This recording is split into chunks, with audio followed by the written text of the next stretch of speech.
take some kinetic action.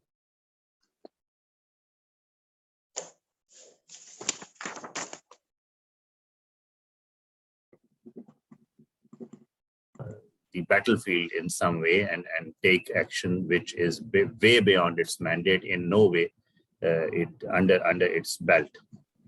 That is important to remember in terms of associating and in terms of calibrating as well as analyzing expectations from OIC.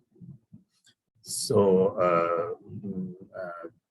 based on that and using that as a point of departure, it may be said that OIC, with its essentially political mandate, within the parameters of its tiers that it has, mainly the two upper tiers are the Council of Foreign Ministers as well as the Summit, has been tackling and coping with a large number of conflicts with regard to member states, and even conflicts relating to some of the non-member states by extension, because unfortunately the Muslim world and the member states of OIC are in one way or the other related to, in terms of even a conservative estimate,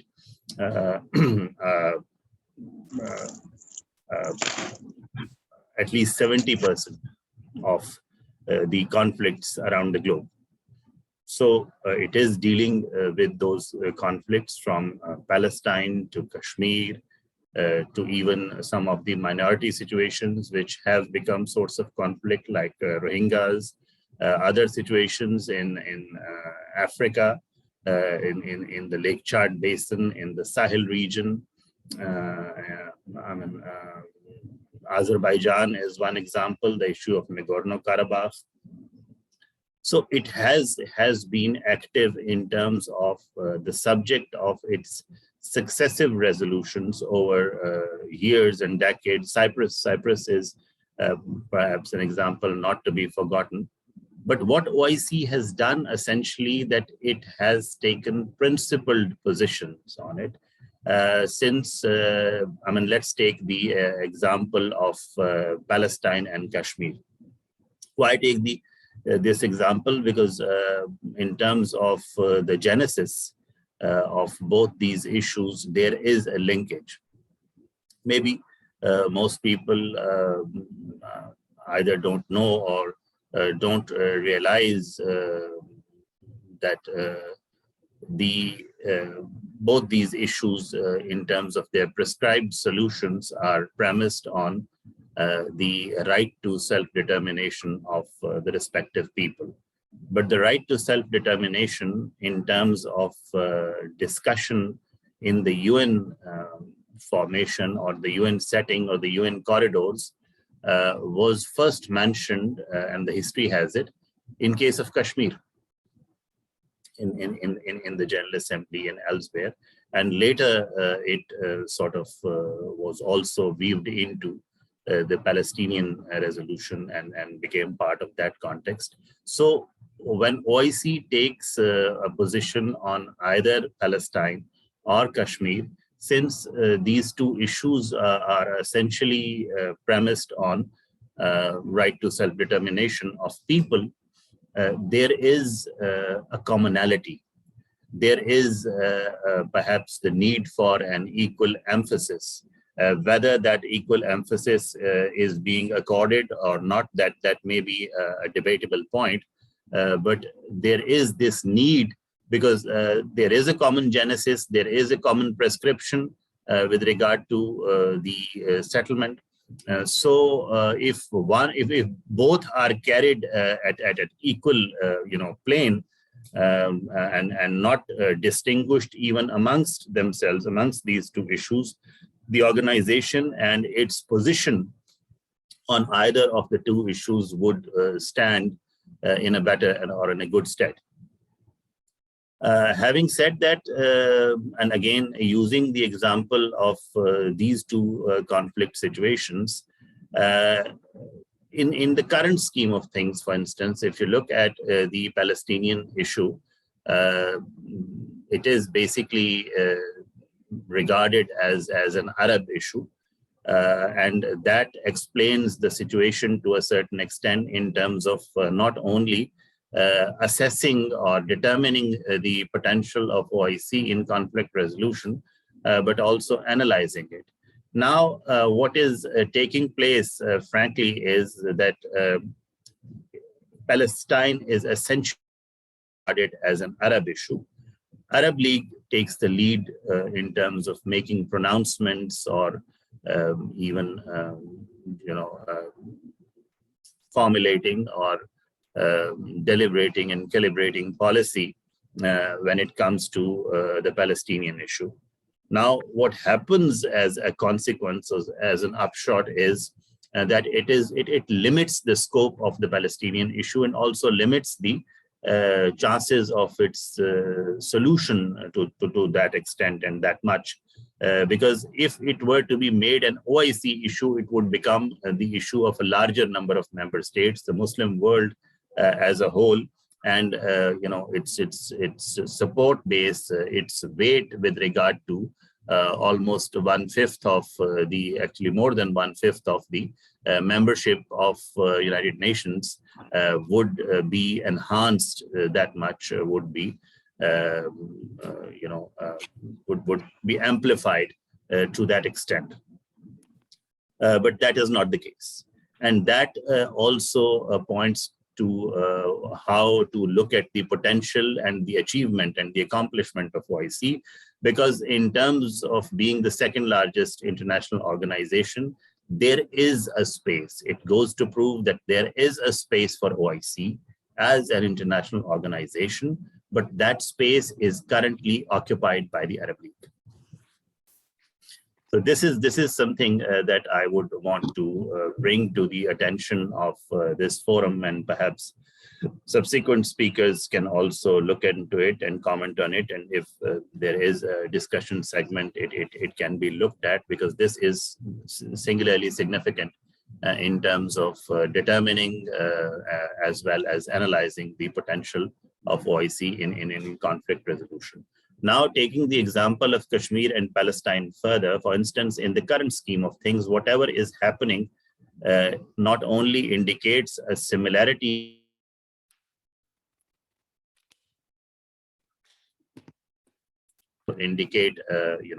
a similarity of position, a similarity of action that OIC can take within, of course, and well within the realm of its political mandate and the political nature of its activity that it can perform. Look at the issue of Israeli settlements in the occupied Palestinian territories, as well as since August 5, 2019, the matter regarding the issuance of millions of domiciles to non-Kashmiris within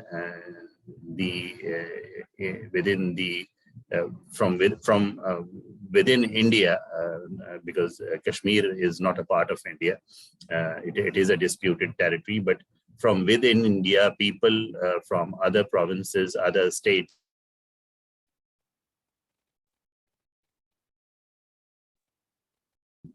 Kashmiri domicile and become part of the Kashmiri occupied Kashmiri territory, legally occupied Kashmiri territory. But they are being allowed to settle there, buy land and be treated as normal, Kashmiris or Kashmiris who essentially form part of the prescribed solution in accordance with the relevant UN resolutions, which is a free and impartial, and that is the exact language, a free and impartial plebiscite under the UN auspices. So the similarity with regard to Resolution 2334 on the Palestinian issue is there, which not only declares the Israeli settlements unlawful, but also mentions that it cannot be a substitute, adversely impacting the solution and the final settlement in terms of both the content as well as the implication of that resolution. Will have to be mindful of that, and the international community with regard to the Palestinian issue has clearly mentioned that these settlements are ill-intended, and the final settlement should be mindful of that. So the same applies to the Kashmir issue. For instance, there is a resolution 122 during a somewhat similar situation in 50s, which clearly mentioned that no unilateral action, and by no unilateral action, in terms of the interpretation that should be made of this particular UN Security Council resolution would be both with regard to India and Pakistan being the parties, or actually India or Pakistan being the two parties to the dispute, that if Pakistan takes a unilateral action or India takes a unilateral action, it would not in any way form a substitute for the prescribed solution which is there already enshrined in the UNSC resolutions. And we know the history that after sessions and sessions and hours of debate captured in voluminous documents, the international community, after India referred the matter to Security Council in 1948, January 1948, decided that regardless of the respective positions of India or Pakistan, the fact of the matter is that the people themselves, the Kashmiri people, were not consulted, and hence the final settlement should rest with their decision, and they should be given an opportunity in a free and impartial manner to decide their fate. So these two issues in terms of the conflict resolution potential as well as the accomplishment of OIC are perhaps more significant because of having a common genesis. And of course, they need to be taken together, as I have mentioned, because the legal, even the socio-political, demographic implications in either case are not only starkingly similar, but they appear to be, distinctly scripted in a similar fashion. Even perhaps one feels that there is a bit of consultation amongst the occupying powers on the manner and the tenor in which the steps are being taken in either case. Now, judging what has OIC done thus far, well, if you look at the Kashmir issue, for instance, OIC is indispensable to Pakistan's legal local standi on Kashmir, particularly post 5th of August, because post 5th of August, it is essentially now a legal battle, going back to the customary international law, which the UN resolutions are categorized as, and seeking their implementation. Now, if Pakistan, being a party to the Kashmir dispute, says that UN resolutions are relevant, it would be seen to the dispute, we are expected to maybe say what suits us.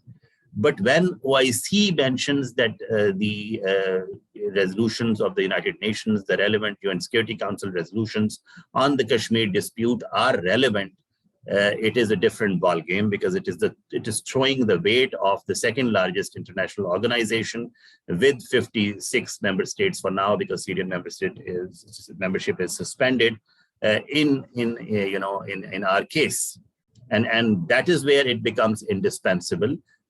Because there is a difference between one country and the party itself saying, and the international organization consistently, regularly, out of each meeting, and even in terms of its pronouncements based on a developing and evolving situation in the Indian illegally occupied Jammu and Kashmir, taking a stand that the solution lies in the relevant UN resolutions. The principle is still valid and it continues to be there. So in this legal local standi of Pakistan, in the fast evolving situation that makes the legality of the issue pivotal with regard to future or from a futuristic standpoint, OIC is indispensable, and its potential in terms of conflict resolution, dispute settlement should be seen in that context. Now, moving on to another example, which is a success story at the OIC, and goes only to prove that once a political organization persists with its principled political stance within its mandate, of course, on a particular issue, the issue and in terms of its settlement or the solution sees the day of light. And that is Nagorno-Karabakh. After the 44-day war, in 2020, when the Azeri territories were liberated as a result of Russia brokered truce, the position, the political agenda of OIC, the political support that OIC had all along been offering to Azerbaijan and its population and the people of Nagorno-Karabakh stood vindicated. So it should be not only seen as a success story, but it should also inspire in terms of the prospects of settlement and reasons for continuation and consistent support other items on OIC's political agenda, whether it is already discussed Kashmir or Palestine or Rohingyas or other situations in Africa, West Africa, Sub-Saharan Africa. So all these situations, Cyprus, for instance, is certainly there is a reason for optimism that with consistent political support, which is the only mandate that OIC has, and maybe some active diplomacy when it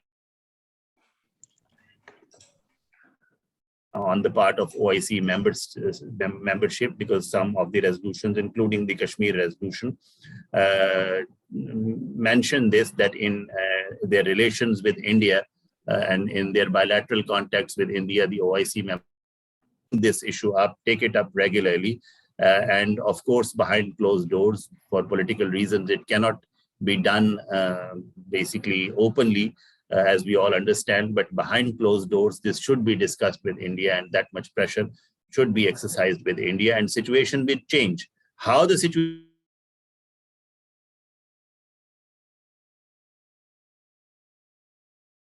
Let's look at the equation. In terms of a mathematical equation, the sociology of Kashmir, the religiosity in Kashmir, the history of Kashmir, even the economy with regard to the 5 rivers flowing from Kashmir into what forms now Pakistan, is all in our favor. Because at times people get pessimistic, कि ये कुछ नहीं होगा, nothing is happening. So these are all constants. History cannot change, sociology, no matter what India tries, demography cannot change. These are all constants. These are in favor of Pakistan. The only 2 variables, which is politics and perhaps international economics, are not in Pakistan's favor, and they are variables. They have changed previously, and they would change only in amidst COVID over the past 2 years.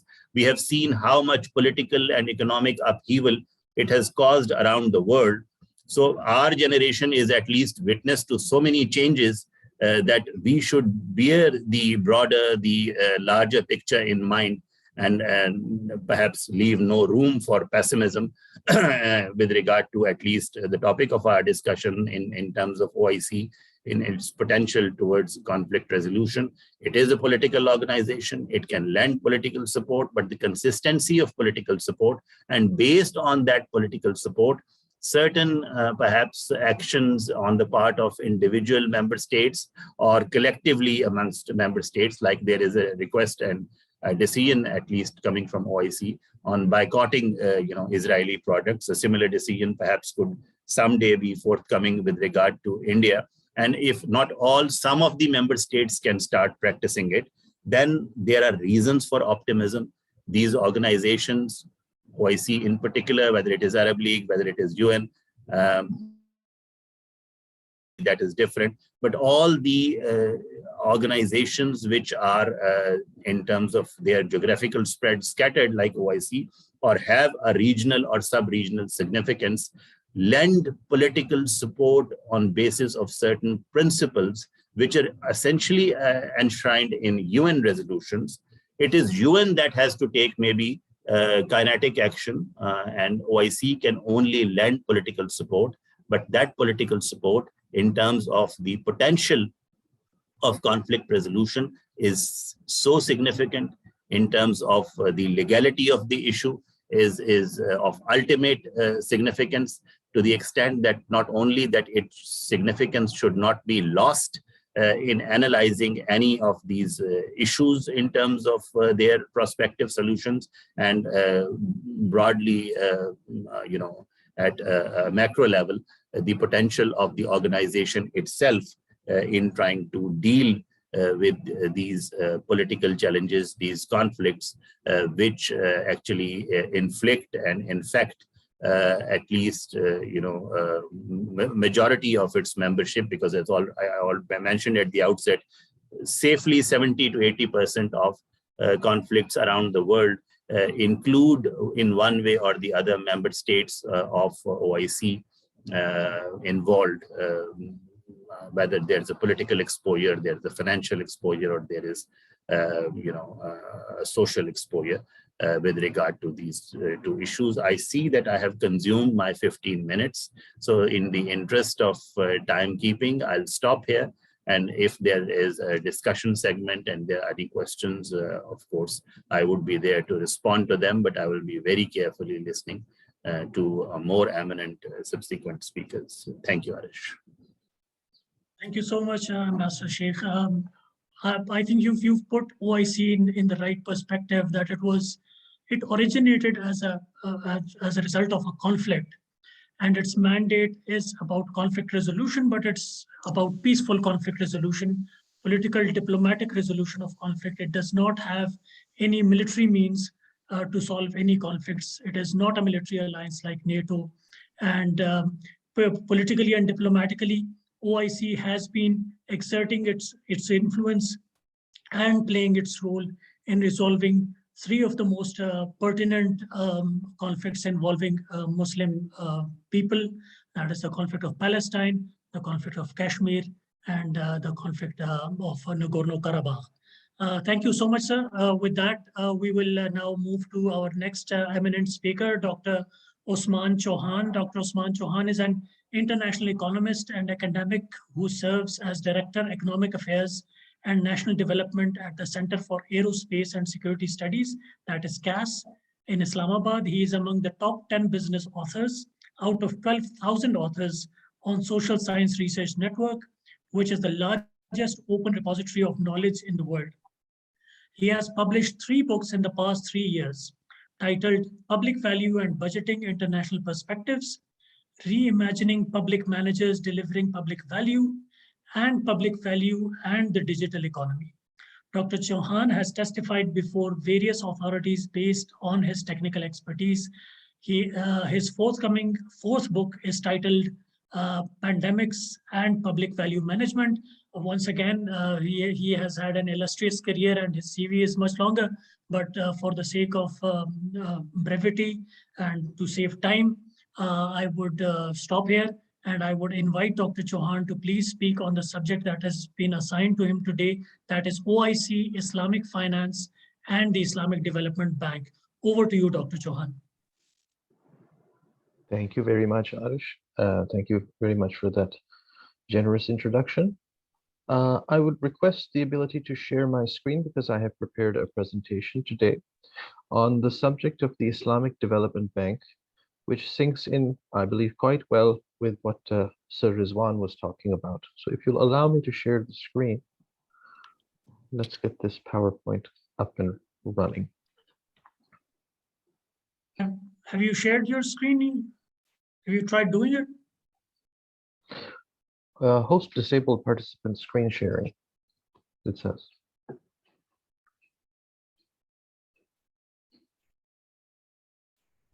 Ahmad, if you can hear us, can you Yeah, please? yeah, just give me a minute. Just give me a minute.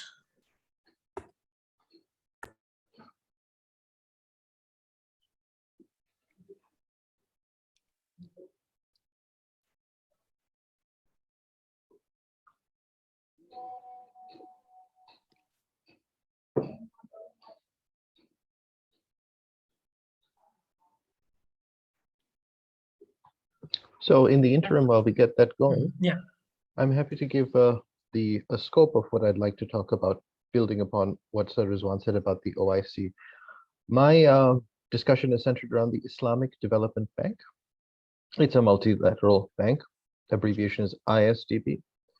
And you see it in the similar category as the Asian Development Bank, the World Bank, and so on. It has a very unique and extremely impressive credit profile and balance sheet and technical expertise. Many people, including myself, may not have been quite aware of how conservative its portfolio is and the size of the potential that it has as an organization to offer development expertise and resources. And so if you can see my screen now, please confirm that you can see the screen. Yes, we can. Yes, we can. I'd like to cover that in slightly greater detail. And so I proceed with the structure that there's a background of what it is, what I find interesting about it, and then so the current situation and considerations where Pakistan can be an agent for maximizing the economic potential, not just of its own country, but of the brotherhood of the Islamic countries that are its members of the OIC. The Islamic Development Bank, as Sir Rizwan said, also came after conflict. So we're talking 1974. It was in Jeddah, and it expanded to 57 member countries that sort of reflect Muslim majority countries in Africa, Asia, some South American presences in Suriname. And it has regional hubs, the Islamic Development Bank, with Bangladesh being the closest one, and Turkey and Saudi Arabia being closest to us. And in terms of most proactive countries, I would say that Saudi Arabia and Malaysia are among the most proactive in terms of the ISDB. And that also reflects, in no small, as well as Turkey, in no small part, the development of Islamic-based credit and banking systems. So that is a reflection. If you have this Islamic and Sharia compliant banking and financial sector, you will also find scope for Islamic Development Bank related efforts as well, because all financial transactions are in compliance with the Sharia as it would be interpreted by the appropriate jurists and economists. Now, there are some, whenever you look at an organization like multilateral development banks, it's interesting to see who owns the most. You see, that's where the arguments come that the IMF works for the purposes of country X, which may or may not be true, or the World Bank works for the interests of country Y. Ownership oftentimes is the pretext for at least deducing such an accusation. It may or may not be true again. In the terms of the Islamic Development Bank, you can see on the pie chart that Saudi Arabia is the largest. It always has been, right? And it was founded, its headquarters is in Jeddah. Libya, because of a legacy, is very large. Perhaps today, if it were to join, it would not have such a big share, but it was a very prosperous country prior to even 15 years ago. Iran has a large share. Nigeria has a large share, and Pakistan is not even shown on this, but it falls into the others. It is about 3.3%. So that is not so different from its ownership in the Asian Development Bank, which is about the same. Even though Pakistan is a very large Asian country in terms of population, it's also a very large Islamic country. In fact, many people in Pakistan may develop the inference that Pakistan is the vanguard of the civilization Yet when it's seen in terms of the ownership in this bank, which is just one institution, it isn't that large. So perhaps we have to think about that in terms of the weight. And in terms of what this funds, tends to be very important critical infrastructure type things, basic infrastructure type things, the necessities of a society in its development trajectory that would be universally understood as critical to developing a society, such as education, healthcare, agriculture, and so forth. Now, at the same time, if you look at the bottom right of the slide, this is something that's perhaps more of interest to me personally, but I want you to have a look at it. This institution has a AAA rating from all three major international ratings agencies. So it has basically a pristine balance sheet that could be a lender. After the 2008 financial crisis, not too many institutions have had so pristine a rating anywhere in the world. And yet this multilateral organization has a AAA rating unanimously, which tells you that it must have a more conservative profile than others. Because other institutions, countries like sovereign issuers or corporates have seen their ratings oftentimes decline after crises, or it's very rare to find a AAA. Yet, because they had taken more risks, because they had, tried to maximize the returns from their capital invested in projects, which suggests that the ISDB has been very much on the conservative, not been quite as proactive as it might be. You see, because so pristine a rating is not necessarily a good thing. You must question why. When now there's so much tumult, they happen to have it. It is a good thing fundamentally, but why? 35 billion in assets is a large number, but in terms of multilaterals, I wouldn't think of it as a particularly large one. So what they have is a very good size, but not a huge size. And it's very conservatively positioned. And that's also reflected in its debt to equity. But the equity put into this organization is considerable, as opposed to what it would borrow itself. And the same is seen in the assets and total liabilities. So I'm trying to make the argument that it's very conservatively positioned for a multilateral institution. Perhaps it isn't doing enough for the Islamic world. You can see that reflected also in the commentary of the ratings agencies, which have a unique mandate to just look at the credit profile of such an institution. And their comments are typically strong capital base, low leverage, solid liquidity. So it has tried consistently to maintain this pristine reputation reflected in its financial position. And at the same time, the capital that it has distributed are in very basic sort of things.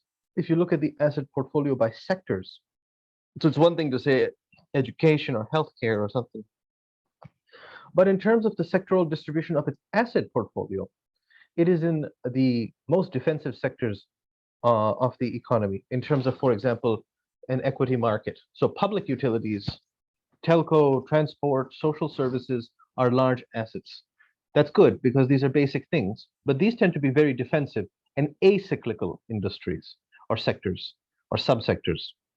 And in terms of its asset portfolio, I think it is a very nicely distributed and well spread out distribution, where you have about 65% Asia.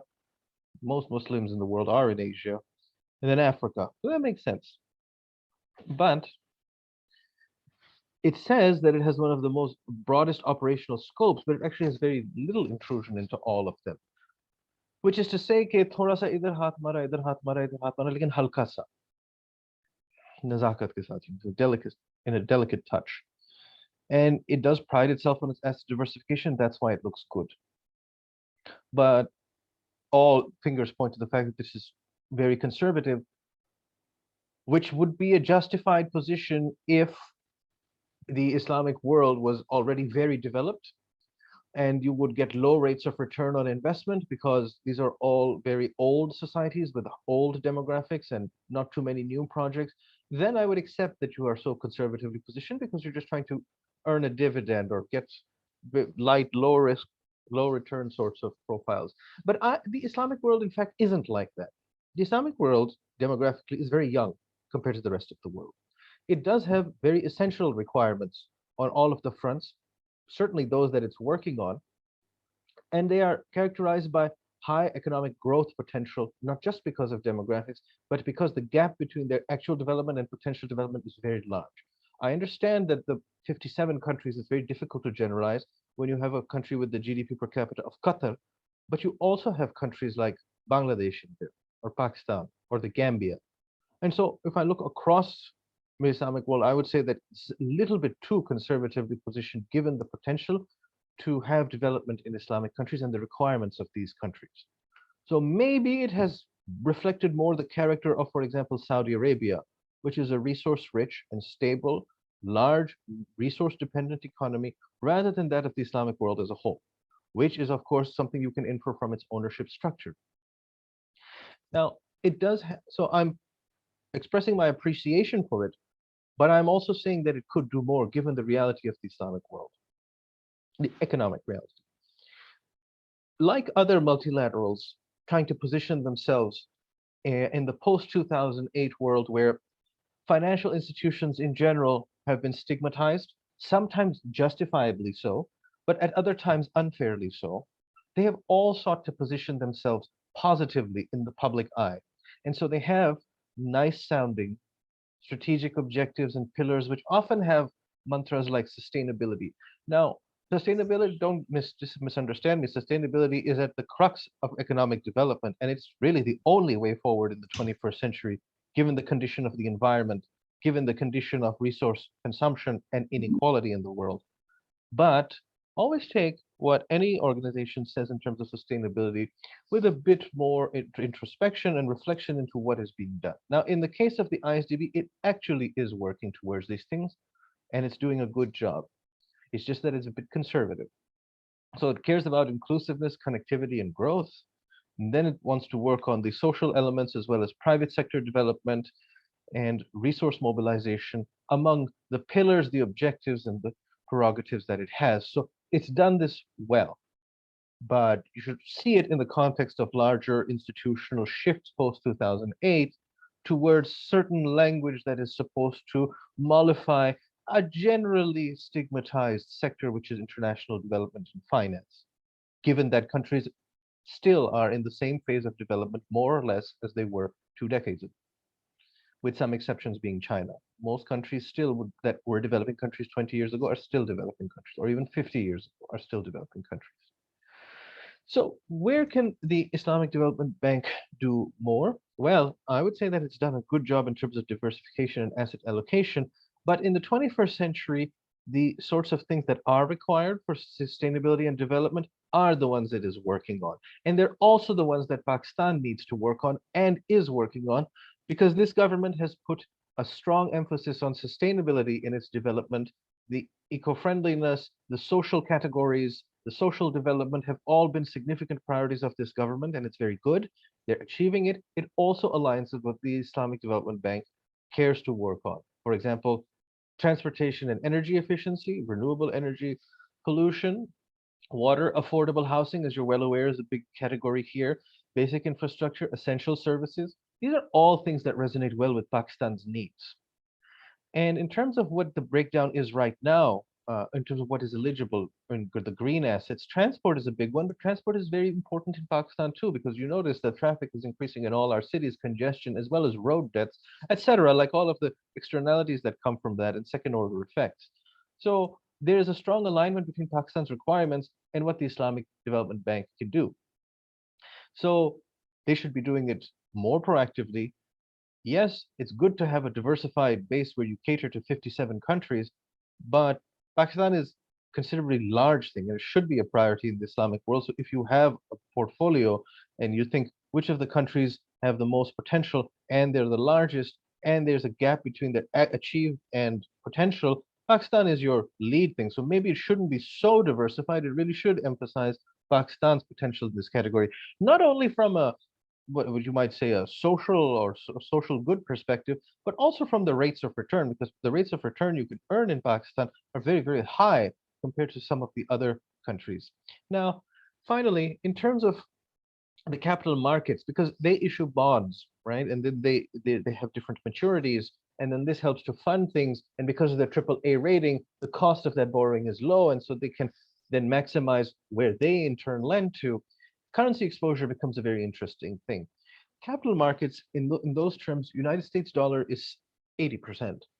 That's a bit too large considering the scope of the United States economy in the modern world. Maybe 20 years ago, it was about 25% of the world economy. Today, it's come closer to 18%. It's shrinking because countries such as China are rising significantly. In fact, the developing world as a whole is rising. It's just that it hasn't got there. So this currency exposure also in terms of the, let's say, pristine nature, I think is when you have all of this credit given to it, the capital market debt issuance thing seems a bit misaligned because the yuan, for example, is less than 1% of this.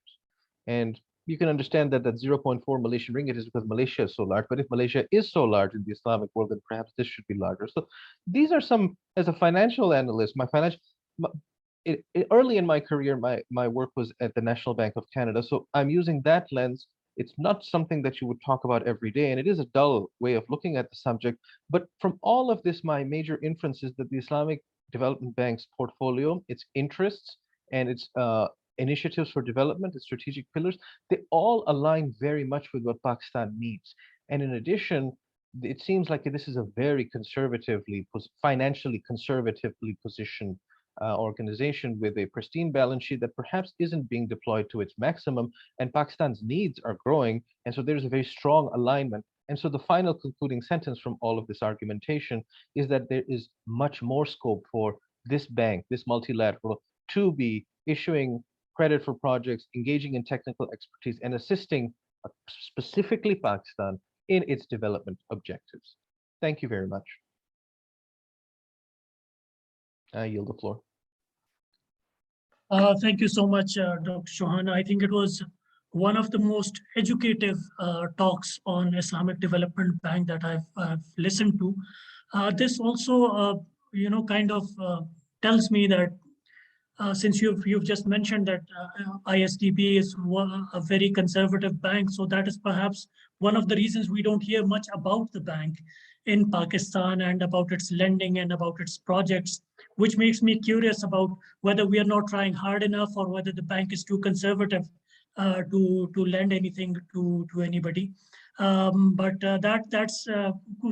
was really thoroughly educated, and I'm sure other participants might also have questions for you, but in the end, maybe you can answer my question that I just asked. But before that, I would like to give the floor to our third worthy panelist for today's session. That is Dr. Zafar Nawaz Jaspal, well-known academic.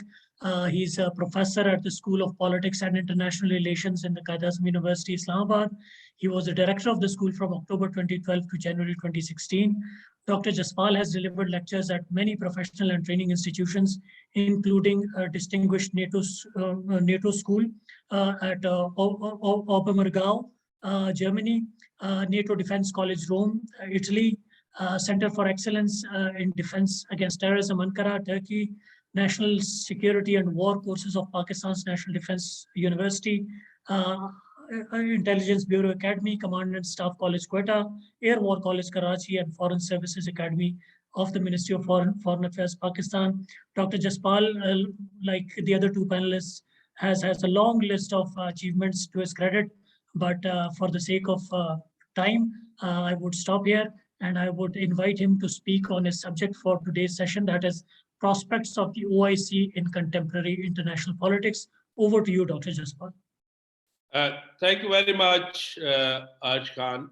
Let me start by thanking the Ambassador Saab and his team at the Institute of Regional Study for providing me this opportunity to share my views on prospects of OIC in contemporary international politics. OIC has many theoretical prospects, but of course, there are limits for materializing them. But if we can work, it has a real prospect. Let me start by admitting this, as it was earlier pointed out by speaker. OIC has no Article 5 like NATO Charter as a security. But at the same time, OIC can play a role in diffusing the tension in conflict management, entailing to conflict resolution, and especially when we look about conflict transformation, if you see its charter, where it talks about value preservation, at least among the 47 Muslim or members of the OIC. Now, having said this, there are two questions which I'm trying to answer so that we are able to see whether it's a prospect and what are the real prospects. In this context, let me start with this. We do agree that in the contemporary international politics, both geoeconomic and geostrategic trends are competing. When we are looking about this kind of a thing, we find that states have been using their muscle. But at least if on the strategic chessboard, OIC is reluctant and it has no mandate, but at the economic chessboard, it has. We have to take into account that in the global politics, especially when we look about the financial sector or a globalization, as Sean was pointing out, supply chain, energy sector has increased the interconnection and interdependence. But I have to admit, the increasing connections between countries have not buried the tensions between them. It's a reality that the world is not governed by the logic of commerce, but rather the logic of conflict, which is adversarial and zero-sum. But at the same time, OIC can contribute in a way where we can transform this into a win-win situation or a positive sum. We do agree that in this asymmetric world, especially in the Muslim countries, asymmetrical warfare, subconventional warfare, or hybrid warfare kind of the challenges exist where OIC can manage or play its role to mitigating or addressing them. We do agree that the world is transiting in a new phase of geopolitics, where once again we are seeing what is happening in Europe. But we Muslim countries, a few Muslim countries had already experienced this kind of the aggression. In this age of, or a new echo of Cold War, naturally, we cannot ignore the track of globalization, ideology, and nationalism. And these are the three areas where OIC can play its constructive role. Now, if we can see in this context, when we look about this, I have identified three important, what you call it, areas where we can expect, and there is no objection, and my understanding is OIC must play its role. First is regional security. Of course, OIC has a member from 4 continents, but in the major, where OIC has a members from the Arab League, and in our part, OIC can play its role very important. It can address, and now there's a time. I recently heard the speech of the Crown Prince of Saudi Arabia, which was admitting or giving this kind of an indication that Iran and Saudi Arabia has to improve their relation. So OIC can use or improve this. OIC can play a constructive role, not only in the Arabian Gulf or the Persian Gulf, but also in our part of the region. Refugees is very important.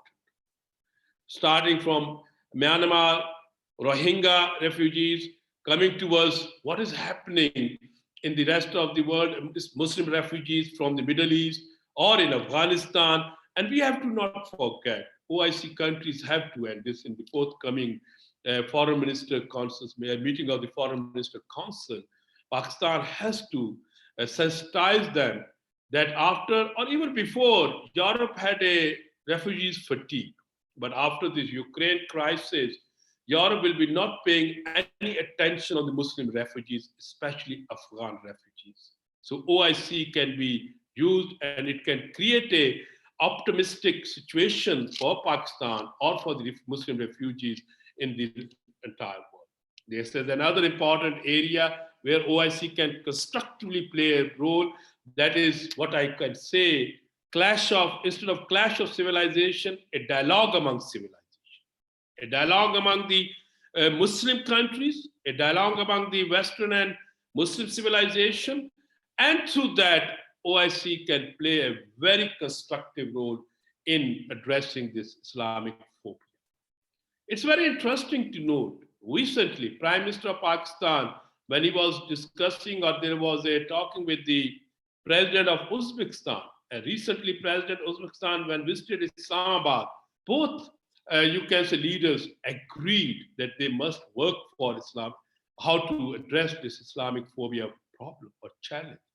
I think there's a realization in the entire Muslim world, or in all the, or I can say in a Muslim community, international Muslim community, that we have to counter Islamic phobia. And that is if we can make it as a political movement, as a cultural movement, as a connectivity movement, that is the area, and the forum is OIC.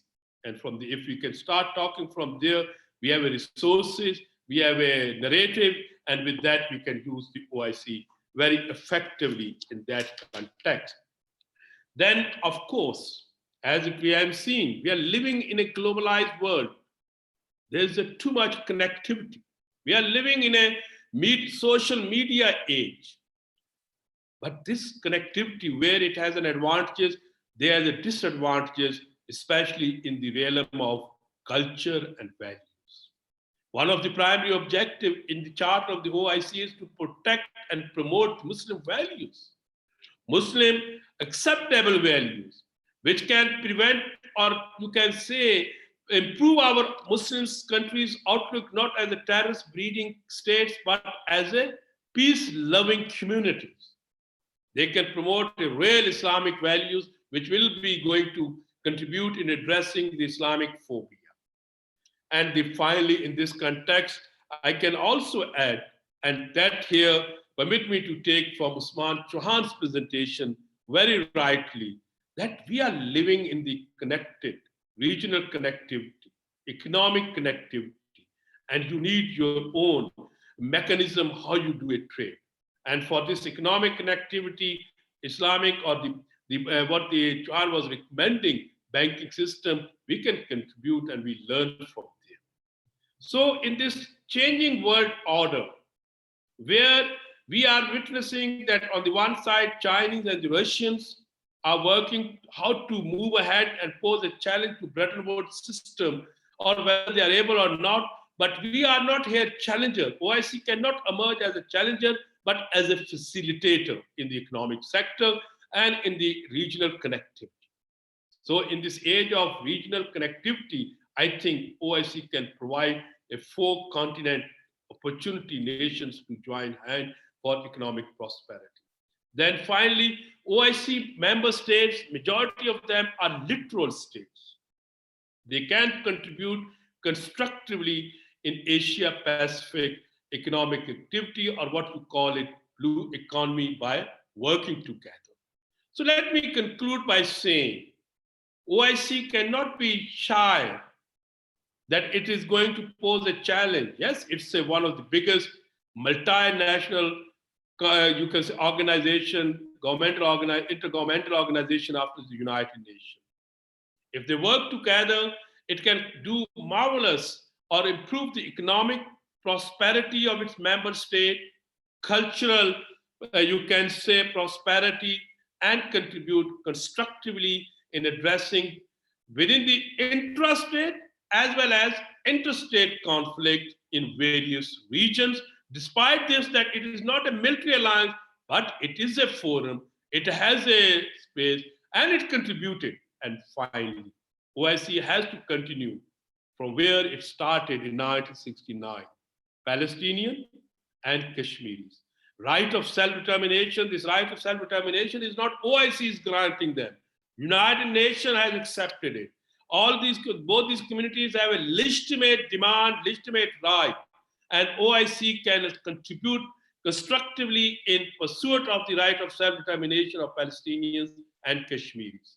And in this context, it can sensitize the world that if you are not giving them these nations, these communities, their legitimate right, you can say, creating an environment of militancy, radicalized militancy. If the world has to address the radicalized militancy and Islamic countries have to address the radicalized militancy, I think we have to use the OIC and make it more, you can say, operational and effective. With this, thank you very much, Arsh. Thank you so much, Dr. Jaspal. I think you've shed light on some important aspects of which were not specifically addressed by the previous speakers. For instance, when you talked about the role that OIC can play in improving Saudi-Iran relations, or the role that it could play in addressing the refugee problem involving Muslim countries. So I think I would like to pose some of these questions to Ambassador Sheikh, that short of conflict resolution between two states which are involved in active hostilities, what role has OIC played in rapprochement between two Muslim countries, like as Dr. Jaspal has pointed out, for instance, in the case of Saudi Arabia and Iran, and what is the role that OIC has played with regard to the refugee situations involving Muslim countries? And I would also like to dovetail another question to this that was asked by another participants in the chat panel that was directly DM'd to me. It's about OIC's ongoing commitments for Afghanistan. How are those faring? On what issues has consensus been achieved? So, Ambassador Sheikh, if you could please respond to some of these points. Well, certainly, as has been pointed out, that there is within its constraints, within its political mandate, certainly space for OIC to perform in some key areas, and Mr. Dr. Jaspal has pointed some out as being the economic domain, the security domain, combating militancy, and also dialogue among civilizations. But going to your specific question about Saudi Arabia and Iran and such other conflicts, whether OIC can play a role or OIC has played a role. Well, it has been almost 53 years since OIC has been operational. In those 53 years, there have been flashes of relevance, flashes of performance, and episodes of active contribution. And they have all evolved, whether upward evolution or downward evolution in terms of a downslide, however you may wish to characterize it, in response to the broader international politics. As I mentioned, there is a lot of influence of Arab League within the OIC. So its role in trying to, for instance, mend fences between Iran and the Kingdom of Saudi Arabia would be a function of that.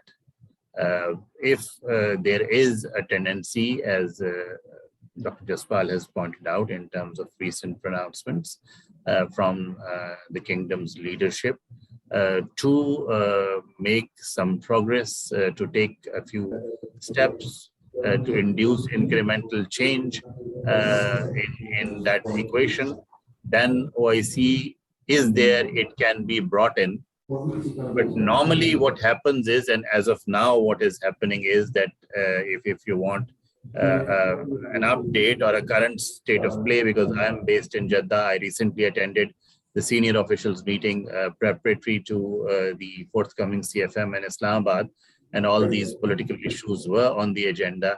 As of now, it is not being seen as a forum where these fences can be mended, or where, at least on the Iranian and Arab, Iranian and Saudi issue, a few steps can be taken. I believe bilateral channel would be tried out first.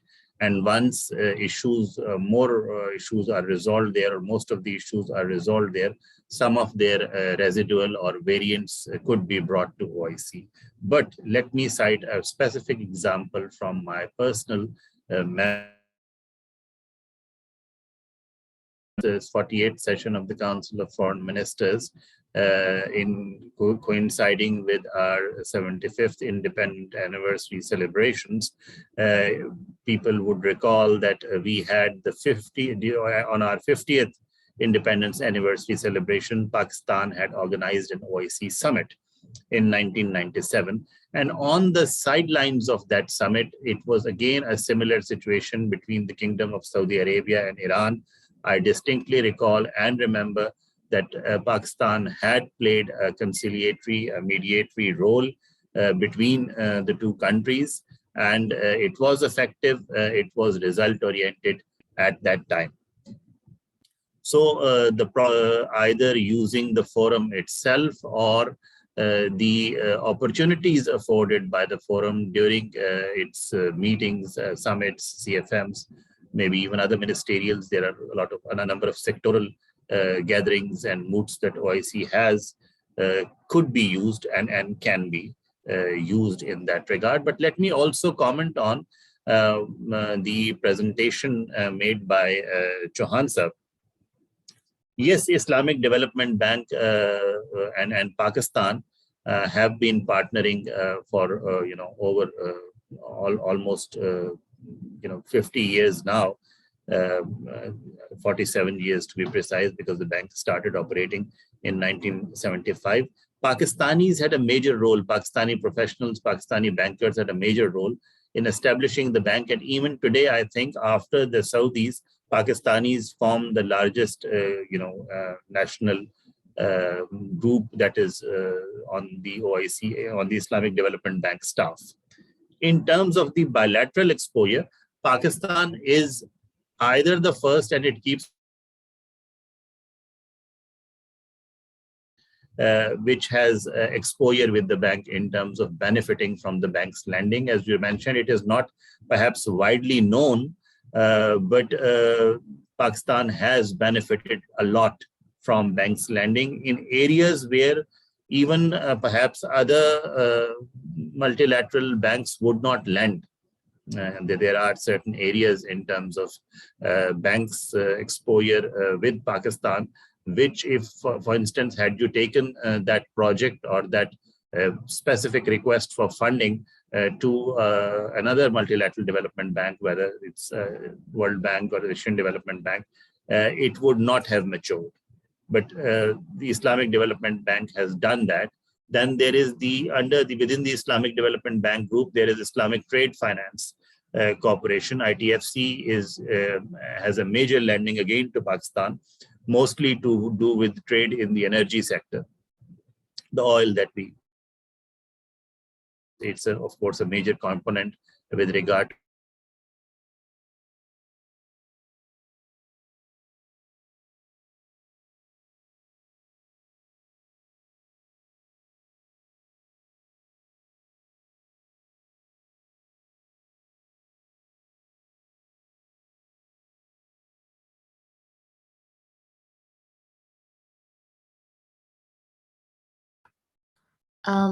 Ambassador Rizwan, can you please unmute yourself? in terms of, sorry, what I was saying was that in terms of banks lending, it goes into hundreds of millions of dollars if you were to discuss conflict resolution of lending in Azad Kashmir. It has major educational project, in Azad Kashmir that the bank is funding. And also refugee issues, and you discussed the refugee issue also, Arish. So yes, OIC has a whole process on refugees. There have been conferences, OIC conferences that were held on the refugee issue, including, of course, the Pakistan being one of the major players in that regard. least 2 million of those over the past 4 decades. And with regard to Afghanistan, I think the last part of your question, or the last aspect of your rather broad question, was what about Afghanistan? So during the extraordinary CFM held in Islamabad in December, there was a resolution which wanted the Islamic Development Bank to create and launch an Afghan Humanitarian Trust Fund. And I can, maybe this in this gathering off the record report that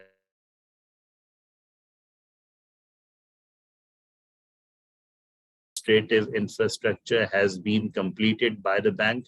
The special envoy designated by OIC, the OIC General Secretariat, the Secretary General particularly, and the President of the Islamic Development Bank are keenly involved, and that's the exact connotation I want to forward. They are keenly involved and interested in getting this fund up and running. And the basic idea or the design logic behind moving OIC, because it was specifically mentioned during the last General Assembly session, if most people don't know here, by the UN Secretary General himself, naming countries that UN has failed, US has failed, UK has failed, EU has failed, others have failed. It is OIC turn perhaps to try its hand in Afghanistan. And the design logic, as I was mentioning, of this fund is that it would afford a platform where not only OIC having an advantage in Afghanistan in an Islamic polity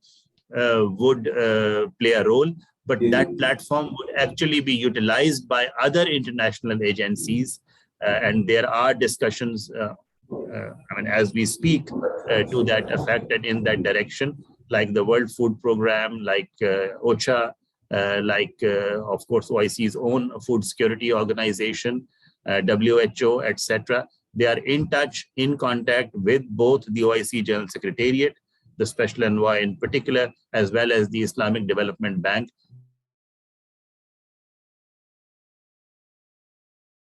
Be organized. Some of the announcements of contribution have already been made, and now that the fund is going to be formally launched, the rest should be forthcoming. I believe I have answered each of the questions posted. Thank you. Thank you so much, Ambassador Sheikh. You very well answered all the questions one by one.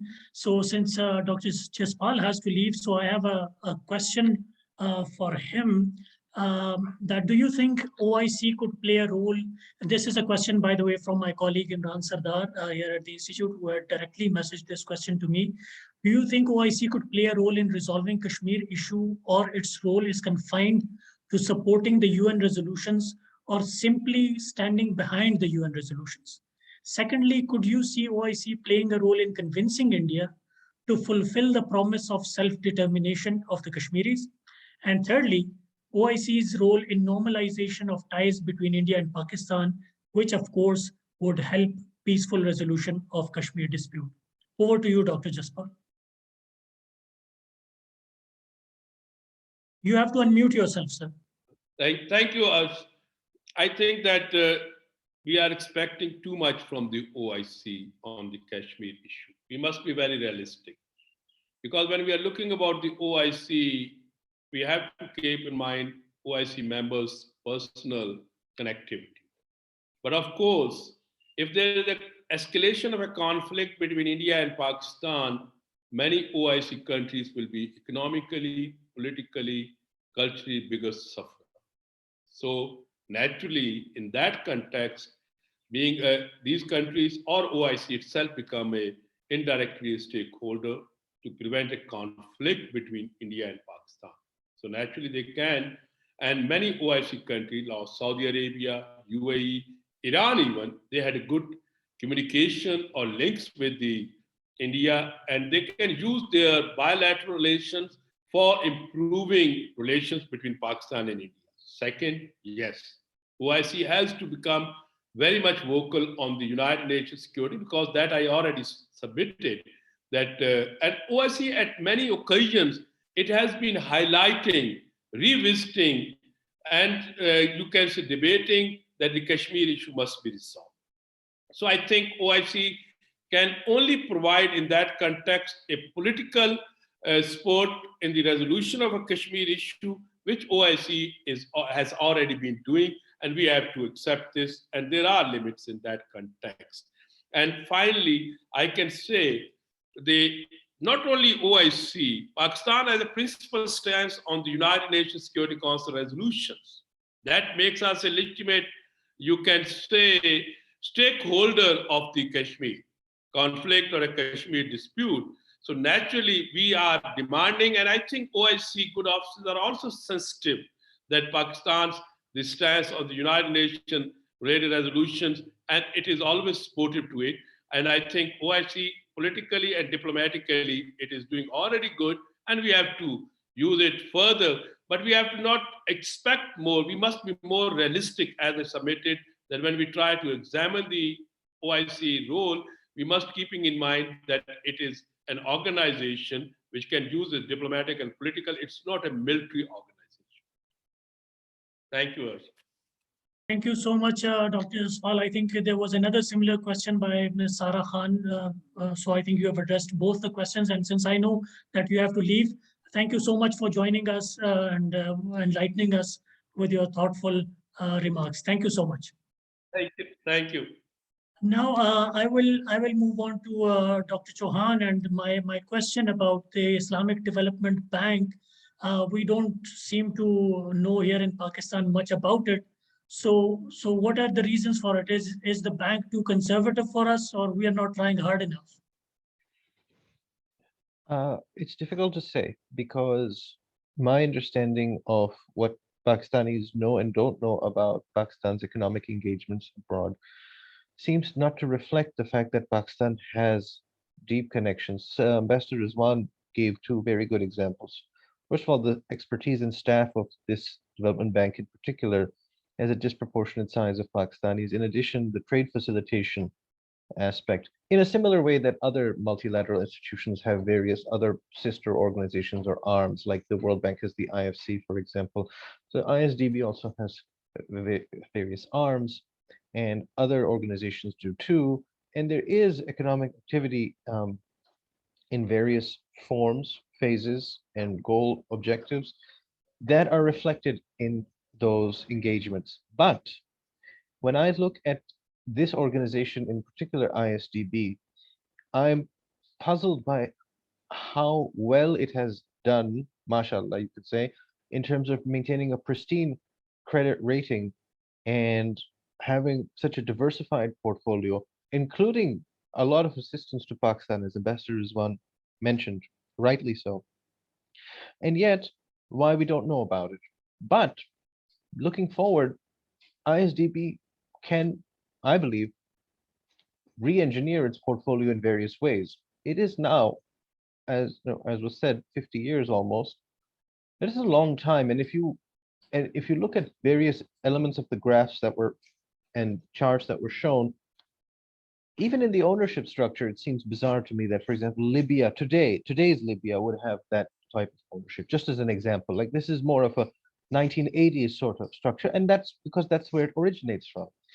Similarly, now you have new institutions, for example, the AIIB with China, where there is a lot of potential, and in my judgment, Pakistan isn't maximizing its engagement with the AIIB. It has a large capital base. It also has a lot of room for, it's actually looking for more expertise and staff that Pakistanis can fill. So I'm looking at it both from what we can give to the bank and what the bank can give to us to get mutually reinforcing economic relations. ISDB isn't the only one, but I see a pattern here where there are opportunities out there and we aren't maximizing what we can get from it. And those institutions themselves see Pakistan as part of a larger portfolio, where Pakistan's actual potential is not well reflected, in the sense that it could be even bigger.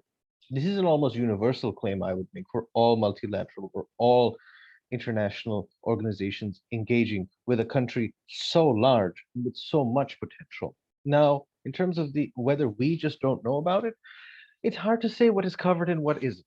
So I would only speculate. In the other, my esteemed colleagues who spoke in terms of the OIC specifically, resonant theme is the Saudi-Iran relationship. I can only speculate as to how large and significant that is, but perhaps it does weigh upon this institution too. I just don't know. Thank you.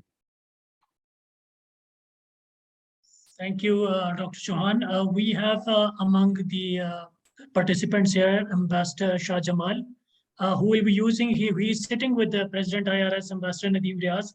So he will be using his ID to ask a question verbally. Over to you, Ambassador Shah Jamal.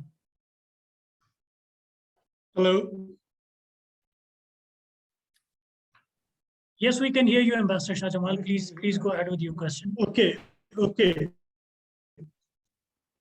Without picture, I look pretty, no problem. My question is, basically, I just wanted to ask a question from Rizwan, because we know at the time of demolition of Babri Mosque, there was lots of pressure from the Islamic countries, especially from the OIC. At that point in time, Indian government had given a written assurance to the OIC that not only the mosque will be built there, but it will be done at their expense. Since they have done up to remind people that this was the assurance given and how the minorities are now being treated in India and what OIC at its own fora can do for them. Thank you. Thank you, Ambassador, and really great to see you after a long time. And I could at least get your picture, and you look as pretty as you have always been. So let me try and answer the question posed specifically. Yes, OIC has a consistent pattern of resolutions on the developments with regard to the Babri Mosque issue, including at the SOM that was just held in Jeddah in end of January, preparatory to the forthcoming CFM. But as you know, that the situation has since evolved, and there is a court judgment in India, which is perhaps not in consonance with the spirit of the Indian that you mentioned with regard to that mosque. The decision is actually contrary to the spirit of that decision or that commitment made. So that is perhaps where the things stand. But as regards the treatment being meted out to the Indian Muslims over the past 2 years since early 2020, when this whole process really became more pronounced and conspicuous in India, OIC has been incrementally, and I chose my words carefully, incrementally, more active in that regard. And the previous Council of Foreign Ministers had a resolution on Muslim minorities in non-member states, which is available on the net. You can look at it. But let me tell you that the resolution that we are likely to get from Islamabad is going to be the hardest hitting ever in that regard, in terms of the adverse developments in India with regard to not only the Muslim minority, particularly the Muslim minority, but even other minorities. And the reason perhaps has been that there is now the situation has persisted for so long, and at such a frantic pace, and with such